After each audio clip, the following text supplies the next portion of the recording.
공부를 하고 또 하고 했어요. 공부를 하고 또 하고 하고 또 하고 이렇게 연구를 많이 한 사람이 세상 현금 흐름을 봤을 때 딱 네 가지로 구분된다라고 얘기했습니다. 맞는지 안 맞는지 한번 보세요. 첫 번째는 봉급자입니다. 월급을 받는 사람이에요. 그리고 두 번째는 이게 사분면이죠. 혹시 잠깐만. 네, 그냥 하겠습니다. 두 번째는 자영업자예요. 요즘 많잖아요. 이 월급 받고 일하다가 너무 지쳐가지고 뭐 치킨집을 연다던가 뭐 그런 사람들 많죠. 뭐 카페를 연다던가 이런 사람들이 대부분 자영업자라고 볼 수 있습니다. 그리고 세 번째는 기업체를 가지고 있는 사람이에요. 이 사람들은 두 번째 자영업자하고는 달라요. 현대, 삼성 같은 기업체를 가지고 있는 사람들, 뭐 중소기업이라도 기업체를 가지고 있는 사람들이에요. 이 사람들을 비즈니스 오너라고 합니다. 마지막으로 네 번째는 이런 기업체에 회사가 잘 굴러갈 수 있도록 자신의 돈을 투자하는 거예요. 그래서 투자해서 돈을 버는 투자자들이에요. 이렇게 크게 네 가지로 나누어지는데 혹시 이런 방법 말고 또 다른 방법을 알고 계시는 분 있을까요? 예. 저도 아무리 생각해도 없었어요. 그런데 정말 신기한 게 뭐냐면, 이렇게 사분면에 왼쪽에 있는 사람들은 봉급자들과, 그 다음에 그 자영업자들, 왼쪽에 있는 사분면에, 그리고 요런 왼쪽에 있는 사분면에 있는 사람들이 전 세계 95%의 인구가 모여 있어요. 그런데 이 95%의 인구가 세계 부의 5%만 나누어 가진대요. 서로 더 많이 가지려고 아웅다웅하면서. 근데 반대로 오른쪽 4분면 기업체를 가지다는가 투자를 하는 사람들이 전 세계 인구가 5%밖에 안 되지만 세계 부의 95%를 이 사람들이 나누어 가지는 거예요. 그래서 왼쪽 4분의 분면에 있는 95%의 사람들은 원래 자기가 돈을 버는 방법이 계속 이렇게 돈을 벌었는 거예요. 월급을 받으면서 자기의 자영업 카페를 문을 열었다 닫았다 하면서 그렇게 돈을 벌었으니까 이게 돈을 버는 방법이라고 생각한 거예요. 계속. 이게 올바른 방법이고 이렇게 생각했지만 그런데 반대쪽, 오른쪽에 있는 사람들이 이제 돈을 버는 사람, 아니야, 그거 아니야.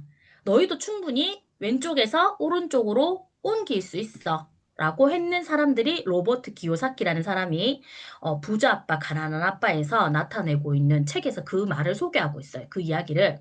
그러면 제가 하나씩 소개해 드릴게요. 첫 번째 먼저 봉급자. 이 사분면이라고 하죠. 봉급자라는 게 뭐냐면 쉽게 얘기해서 월급을 받는 사람들이에요.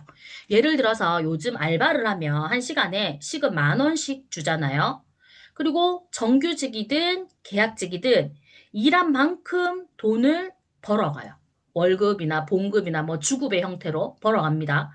그리고 그런데 이런 사람들은 대부분 고용인이 있어요.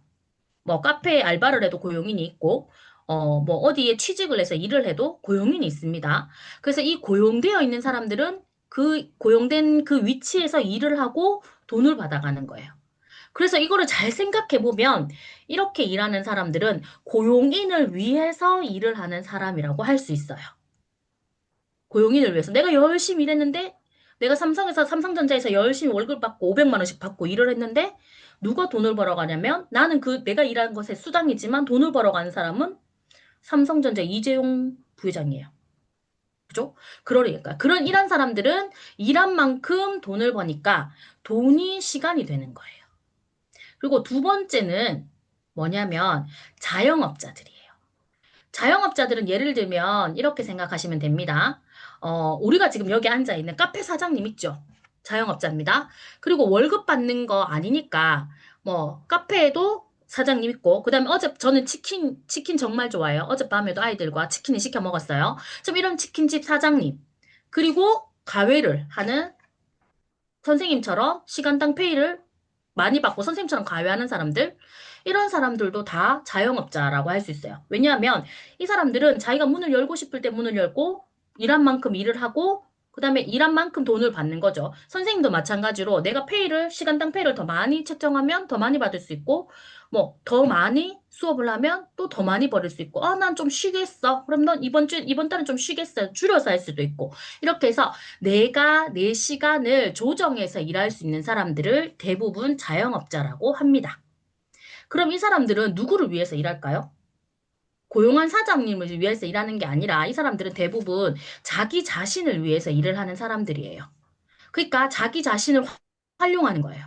자기 자신을 활용해서 자기의 영혼까지 갈아 넣어서 돈을 버는 사람들입니다. 그런데 여기에는 뭐 이런 카페 사장님이나 치킨집 사장 저처럼 뭐 가외하는 사람만 있는 게 아니고 변호사들도 있고 의사들도 있어요. 그럼 얘기가 좀, 변호사는 어디에 고용돼서 일하는데요? 근데 변호사는 자기가 일한 만큼 파트너십으로 자기가 일한 만큼 받아가죠. 그리고 자신의 능력만큼 페이가 측정이 돼요. 수입료가 다르잖아요.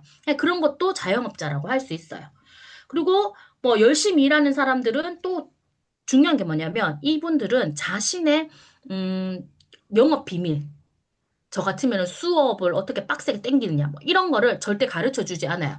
왜냐하면 다른 사람이 이겨버리면 나는 도태되는 거예요.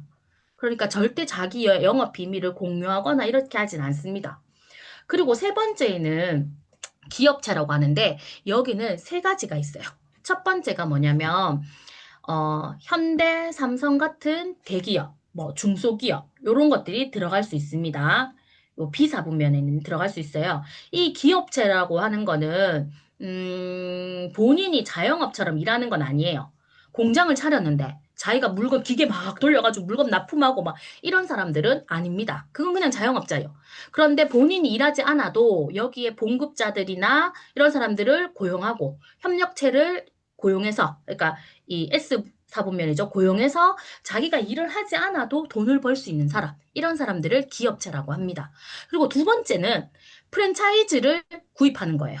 그러니까 어 사실 만들 수 있는데 이거를 내가 못 만드니까 만드는 게 쉬운 일이 아니잖아요. 그래서 원래 브랜드 밸류, 그러니까 네이밍 가치를 가지고 있는 프랜차이즈를 사는 거예요. 자, 예를 들어서 이렇게 이름도 찾기 어려운 작은 카페. 를 찾는 것과 포항에서도 스타벅스 포항점을 찾는 것 중에 어느 게 더 쉽겠습니까? 그렇죠. 스타벅스 포항점이죠. 네. 왜냐하면 스타벅스는 포항 사람만 아는 게 아니에요. 전 세계 사람들이 다 아는 거예요. 그리고 스타벅스에 가면 커피 맛이 똑같고 똑같은 분위기가 있고 똑같은 서비스를 이용할 수 있기 때문에 스타벅스를 활용하려고 하죠, 사람들이. 그래서 내가 이 스타벅스만큼 유명한 기업체를 만들 수 없을 때 그 유명한 기업체의 브랜드 이름을 사는 거죠. 그러니까 그거를 활용하는 거예요.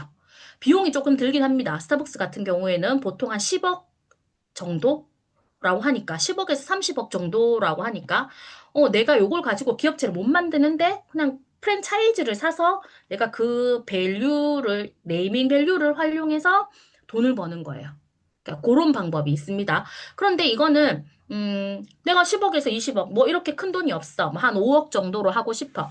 근데 뭐 스타벅스보다 조금 더 작은 투자를 했을 때 작은 뭐 이런 프랜차이즈에 투자를 했을 때 망하는 사람도 있어요, 사실. 그래서 그런 부분들은 리스크가 될 수 있겠죠. 그리고 세 번째가 중요합니다. 이 세 번째가 왼쪽 E와 S 사분면에서 B 사분면, 오른쪽 사분면으로 옮길 수 있는 방법인데요. 요거는 뭐냐면 사람과 사람과의 관계를 활용해서 할 수 있는 일이에요. 돈은 크게 필요하지 않습니다. 제가 하는 걸로 보면 어떤 거냐면 그냥 먹어보고 써보고 좋은 거를 나 이거 먹어보니까 정말 좋았어. 너도 한번 해볼래? 그리고 내가 이렇게 너도 한번 해볼래? 너도 한번 해볼래? 이렇게 소개하는 사람들이 점점 많아져서 그 제품을 계속 구매하게 한다면 요게 시스템입니다. 요런 시스템을 만들어가는 거. 요게 바로 네트워크 마케팅이라고 할 수 있습니다. 자, 요렇게 E하고 S 왼쪽 사분면에서 올라갈 수 있는 것이 B 사분면, 오른쪽 사분면을 갈 수 있는 방법이 세 가지잖아요.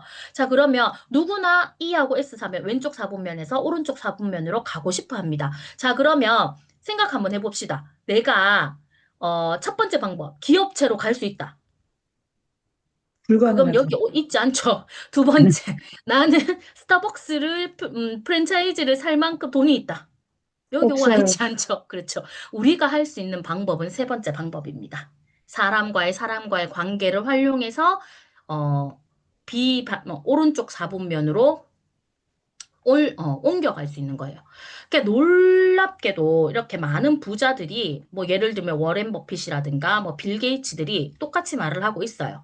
지금 내가 부자가 아니면 네트워크 마케팅을 할 것이다 라고 하고 있습니다. 왜냐하면 본인들이 기업체를 만들고 너무 이걸 키웠을 때 너무너무 힘든 시간을 보냈어요.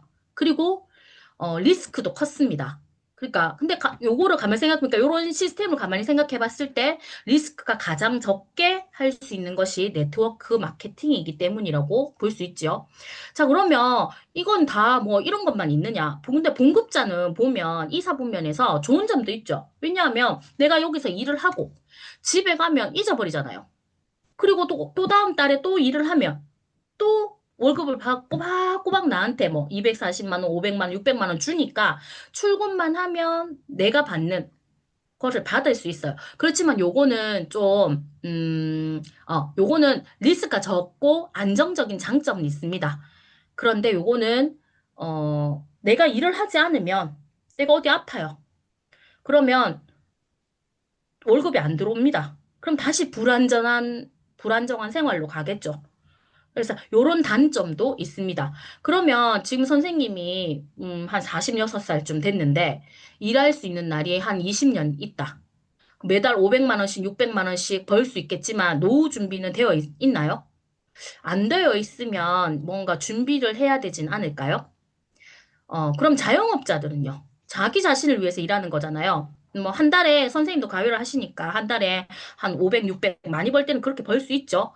그런데 이게 가요를 해야 되고 꼬박꼬박 뭔가에 책임지고 해야 되는 일이니까 여행도 못 가고 시간도 없고 그러니까 돈은 내가 일하는 만큼 벌 수 있지만 여유가 없어요. 그러니까 그런 단점도 가지고 있습니다. 가족들과 속 시원하게 돈 한 번 쓸 수 있는 시간이 없는 사람도 있다 하더라고요. 뭐 의사 마찬가지겠죠. 그런 걸로 봤을 때, 이 소득을 끝까지 가봤을 때, 이렇게 만족하는 수입을 가지고 갔을 때 시간이 없거나 여유가 없는 생활 괜찮으신지 한번 생각해 보셨으면 좋겠습니다. 내 능력으로 잘할 수 있다고 생각을 했는데, 사실 능력만큼 또 잘 안 되기도 하죠. 그래서, 요거를 20년 정도, 저는 요거를 한 20년 정도 할 거니까, 그 다음에 20년 후에는 요런 20년 정도 하면서 요런 인적 자원, 요런 것들을 사람과의 관계로 네트워크 마케팅으로 만들어 놓고 20년 후에는 제가 지금 하는 일을 그만두고 네트워크 마케팅으로 갔을 때 어떤 안정적인 삶을 더 살 수 있는지를 한번 생각해 보시는 게 좋을 것 같아요. 그런데 사람들 대부분, E 사분면, S 사분면, 왼쪽 사분면에서 오른쪽 사분면으로 가고 싶어 하는데, 제일 중요한 거는 이 왼쪽에 있는 사분면들은 자기의 시간과 노동을 돈으로 바꿔서 돈을 벌잖아요. 근데 오른쪽 사분면들의 공통점이 뭐냐면 다 사람을 활용하는 겁니다. 그리고 요 사람을 활용하는 방법을 비즈니스 오너, 요거를 레버리지라고 합니다. 레버리지라는 말을 처음 들어보셨을 텐데 이게 뭐냐면 이만한 큰 돌을 나 혼자 옮길 수는 없어요. 그런데 밑에다가 지렛대를 받쳐놓고 옮기면, 들어 올리면 올라가잖아요. 그것처럼, 여기에 있는 사람들은 뭐가 지렛대냐면 프랜차이즈를 구입하는 게 지렛대고, 그 다음에 기업가들은 자신의 노동을 하는 사람, E 사분면에 있는 사람, S 사분면에 있는 사람을 고용하는 것이 지렛대였고, 그 다음에 네트워크 마케팅, 저처럼 네트워크 마케팅을 하는 사람들은 함께 하는 사람들이 지렛대가 되는 겁니다. 네트워크 마케팅에서 제일 중요한 게 뭐냐면 이 레버리지예요. 제가 잘하는 거, 그 다음에 선생님이 잘하는 거, 또 주변에 있는 다른 사람들이 잘하는 거를 다 모아서, 어, 비즈니스 오너. 같이 서로가 도와가며 서로를 세워주고 서로를 도와주면서 할 수 있는 일이 네트워크 마케팅이 되는 겁니다. 마지막에 좀 이상하긴 했는데 말로 옮기는 게 쉽지 않네요. 아, 죄송합니다. 잘했다요.